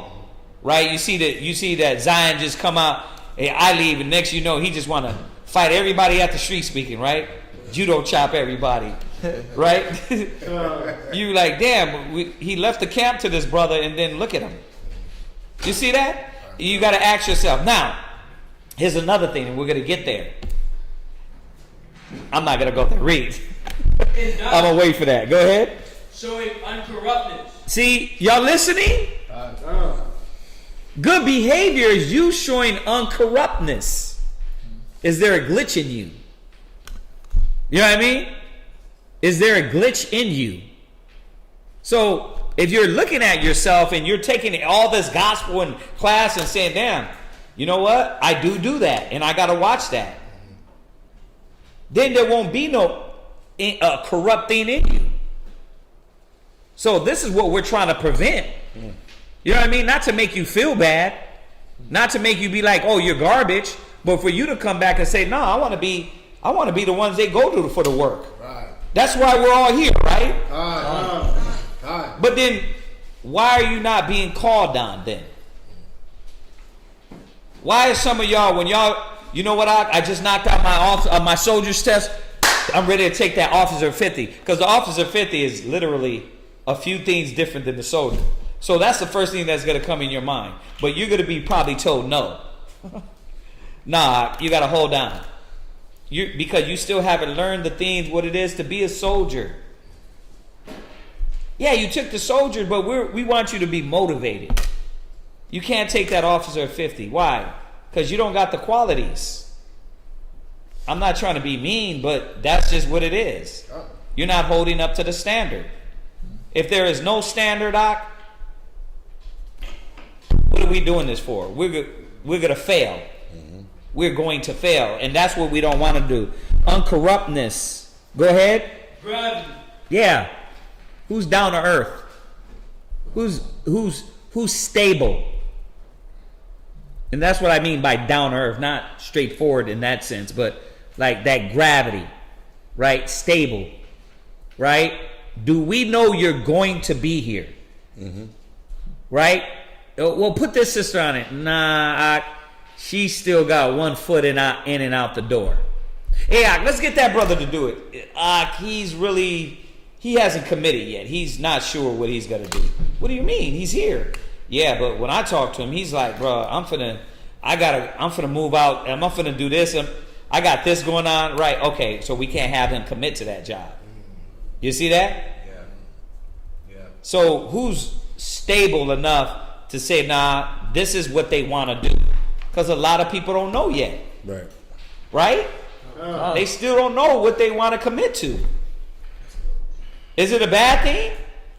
If it continues. But coming straight in, you don't, it didn't snap yet that you are called a priest, you're going to be a leader, Most High is going to do great things in you and all that.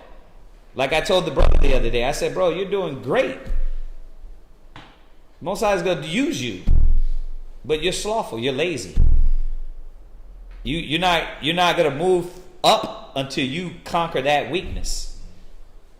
You see that? So we got to see these things, man, and be ready to battle them, fight them, and say, man, my behavior is not becoming of the Lord. And I don't need nobody to tell me. Right? Go ahead. Sincerity. Right. Think about that. Sincerity. Sincerity. Is that not a big one?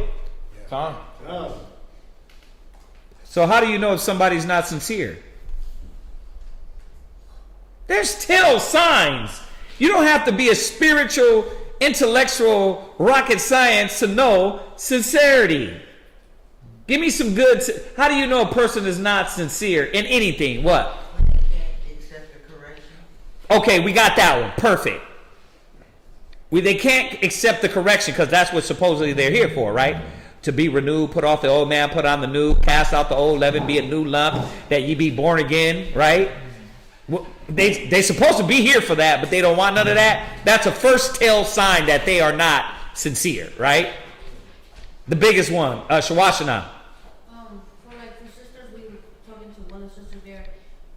When you offer the help and that person basically treats you wrong, the way you react shows your sincerity. Like how you take that negative action. I like that. Like you're doing things contingent on you.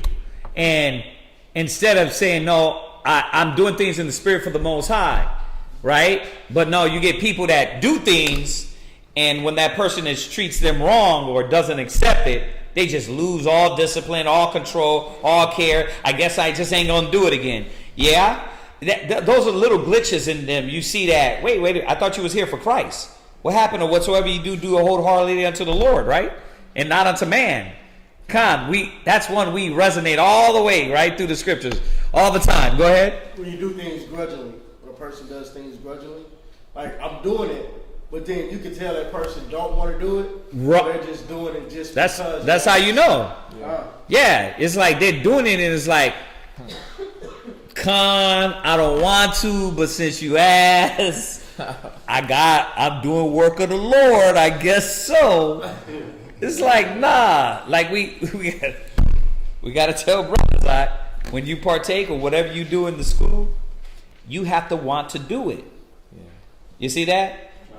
This can't be, you gonna do it, That fails. I done seen in the past, and it wasn't the gun to the head, but what it was more so the conviction and the other person really not wanting that.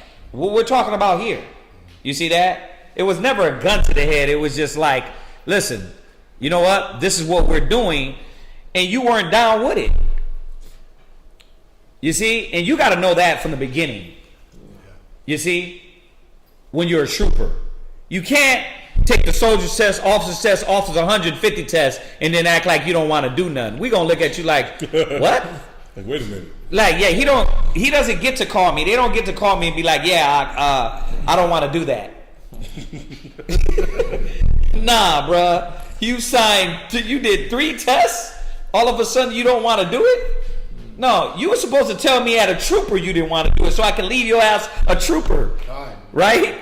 That's how it works. You can't get the rank and then all of a sudden want to kick back. You were supposed to know as much is given, much is required, right? What you was going to say? Sincerity. You can tell if somebody's is sincere if there's nothing for them to gain carnally. Like, perfect. They don't get the praise of people. They don't get the kudos. And we talked about the praise of the people earlier. The horn blowing. Right. Behold, the sisters have made soap. All hail ye. Come in, brother, speak. I got to hear you speak, brother. Oh, sister, man, you on point. Right, come. It be a lot of times of that. And I'll say more so with women with that, because it's almost they gotta get the, you know what I mean? They gotta get that. Now, men do it too, because there's a lot of effeminate nature. There's a lot of niggas with a feminine nature inside of them, right? Read on. What? Go ahead. We talking about being a bishop. You know, what I noticed, a lot of brothers seem like they're jumping on camera to get the views and to get the followers. So it's like, are you prophesying to the wind when there's 0 people watching, or 5 people, or you just doing it for the camera? Right. Yeah. Right. You want to be famous, you know. I don't know how. I don't know how they're gonna be famous. I have yet found a Hebrew Israelite that got rich off of YouTube. You see what I'm saying? It's not going to come like that. But you're right. That's a big error. Perfect. You can show the lack of sincerity. You know, and it's kind of hard to judge that too. You know what I mean? In that area. That's why I was, because you are. You know what I mean? A lot of people, you want to hope they're trying to do good. I'm there. But you can see in other areas, you know what I mean? You cursing people out. Yeah. You're supposedly out there going to heal your people, but then you're totally doing the opposite. Right? Any other hands? Repeat the question. The question was, how do you know, or how could you examine and see that there's a lack of sincerity in a person? There's like two scriptures that come up, because one, you know, because a person who's not sincere, they figure godliness is they figure that gain is godliness. So, like you said with the views, you know what I mean? They're like, oh, God must be with it. God must be with it. But really, they're not being sincere. Why? Because they're not there. They're maintaining the same integrity. They're doing the same thing without the camel. Right. So whether, like Paul said, whether I abound or base, whether I'm brought up high and I got 50 million people in the school and peak 50 million views, or there's nobody. We prophesy to mankind. There's been times where, before the YouTube, we've only had like one brother in class because the systems were slowing. Every brother, there was one brother who was came from the mall and was in class. It was just the two people, two teachers, and one brother. So, but it was the same velocity, the same force, the same spirit as what teaching one person for 4 or 5 hours, as opposed to doing the same thing on YouTube. Right, and like I said, when it comes to that, it's kind of it's harder to determine those things, but there's certain things that's easy. You can tell. You know what I mean? Like y'all were naming the frustration, the irritation, the I came to learn, but then I don't want to be told nothing. It's those things that show our sincerity. We got 3 minutes. Let's finish this. Verse 8. Sound speech. What? Sound speech. So, your behavior is known by your sound speech. Anybody knows what that means? Because this is what you're known by. So if you want that checklist, you should be going through this, right? Am I showing a pattern of good works with uncorruptibleness, gravity, sincerity, sound speech? What is sound speech? What? The way you talk to people. The way you talk to people, but get a little more in depth. Sound speech.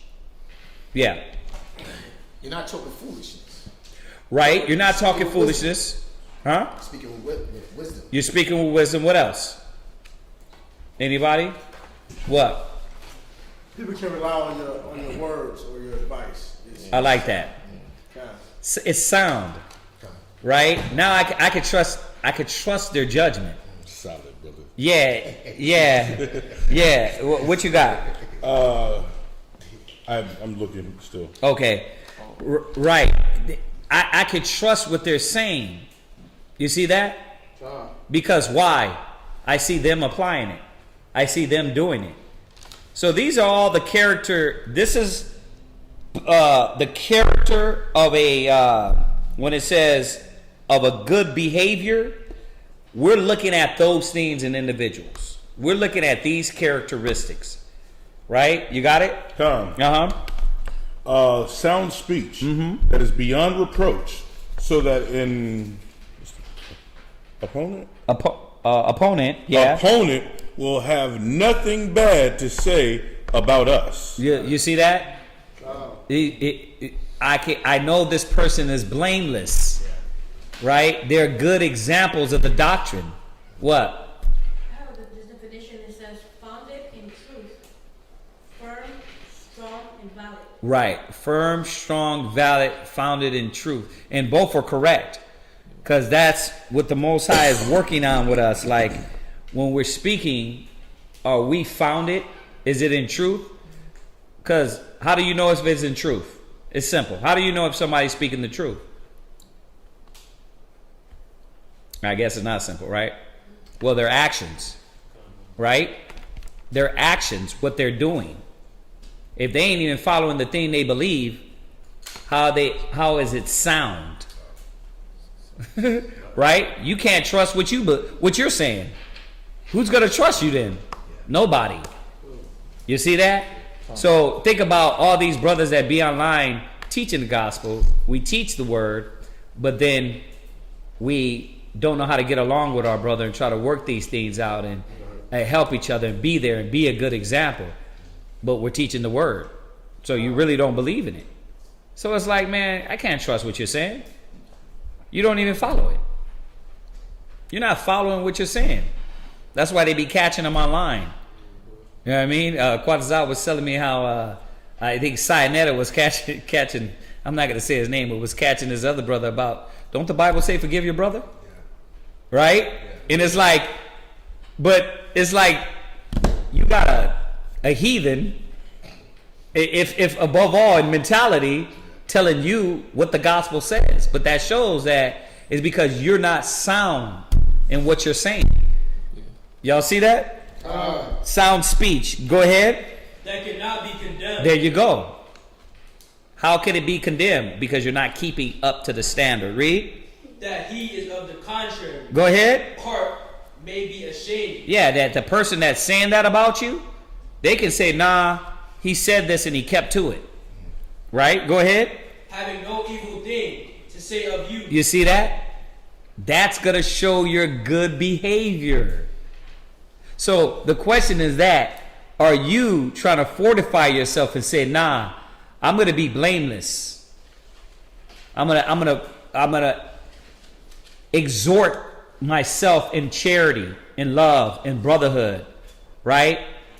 And a lot of times you might have to do that in duress, right? Majority of the time dealing with Israel, right? You got to still be that brother and sister while you're not being perfect in all the things you're doing. You see? Could you do it? Do you want to do it? Or like y'all were saying earlier, you're just going to be like, nah, you know what? I'm not getting praise. I'm always failing. That shows your lack of sincerity. So, yeah, man, we're going to finish up tomorrow on behavior in hospitality. But I wanted this one really to talk to the men and the women. We know we're talking to the bishops, but there is a elder woman that should be learning the same characteristics. All right? There is a mature woman that's supposed to be learning these same characteristics. Because if you're not living up to the standard, you cannot call yourself an elder woman. Okay? So, did anybody have any questions on that? Nothing? Okay, anybody in here? Yes. I don't have a question. It just reminded me of when during Passover the sisters were doing garments, and you told me, sister, you need to go to class. And I took it. I was really trying to do something, but I took it poorly at the time, and it was kind of devastating to be the only sister here, and be the only one here, and everybody else was doing garments. But it made me check myself and made me see where I needed to grow. Because if I wouldn't have had that experience, or you wouldn't have sat me down and said, sister, look, you need to be in class, I wouldn't be where I am now. Right. So I had to take it, even though it hurt and it was humiliating to me. I had to take it and say, you know what? Let me do this. He's right. Let me go ahead and fix this. Right. Let me get in class, because what's the benefit of me going around the sisters helping? And this is what we be trying to tell brothers. It's like, okay, you want to do all these great things, but your mind doesn't get anything we're doing. Well, why we got to do it this way? Why you said it like that? It's like we're arguing with the brother on how to pass out flyers. It's like, you never did this before, brother. Why do you have a damn opinion right now? Why? I don't know what it is with Israel. Like, you never did it before. You don't know what the hell you're doing. You don't even know how to talk to your woman. The essential element you could be learning is how to communicate, and you're going to argue with us about how it's done. That's because you need to be back in class. just sit in class. When we get to that level, you'll get there.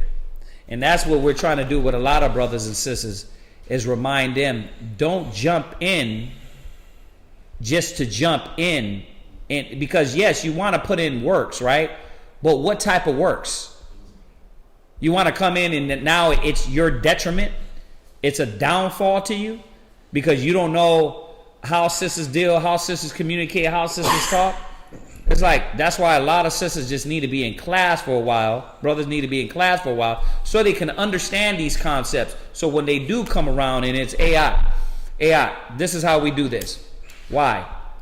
You can see all these characteristics instilled inside them. And then they're able to say, oh, okay, we went over this a million times, yeah. It's not what you did, which I want to say thank you. What you did was, you didn't just help me appreciate the sisterhood and look forward to even doing it, but you helped me with the things of the world. Because even though I knew the truth, I still wasn't living it. Right. You know, and coming to class and just being the only woman here. Right. It taught me a lot. It made me, I know how to deal with people outside, or at least I'm learning how to deal with people even outside the camp. Mm-hmm. So, I mean, I just appreciate that. I just wanted to say that. It wasn't so much a question. Right, it right. was just something that, I mean, my life changed the moment I was here by myself. It was a reality check. I was like, oh man, I'm the only sister here. Oh God. But That's the first level. It was embarrassing, but I dealt with it. Then we got to get you back to the level. So when you do, see, the whole point is, the reason why I told you to come to class was, there's got to be some appreciation and some care for doing the work of the Most High. So when you do come around and you do start partaking in what the sisters are doing, you're treating it valuable and saying, you know what? Sisters, we're going to be over here at this time. It ain't like, nah, you showing up 2 hours later. Then you, like, you didn't do it for the white man. This is our thing. If you gave your spirit to the white man tenfold, the Most High said you got to give your spirit to the Most High 10 times more. Mm-hmm. Well, I was late at work. Okay, well then the Most High said do this 10 times more. You're not supposed to be late here. You see that? There's no way out to do things with a more care. The soaps, the everything y'all do, the sisters do, the sewing, right? Just showing up on damn time shows care, right? So that's what it was about, to show you, like, that way when you do start coming around, you can show more care for it, and then the example to the young sisters will be the same thing. Nah, you got to show care to what we're doing here, or else if you don't show care, it won't be valuable to people. You see that? It won't be valuable to myself either. To nobody. Yeah, and that's how everything is. That's why the Most High requires so much from us, because He wants it to be valuable to you. You see that? So, nobody has any other questions? Nothing? Okay. All right. Well, brothers and sisters online, let's salute them. Say shalom. Shalom. We'll see y'all tomorrow for the Shabbat.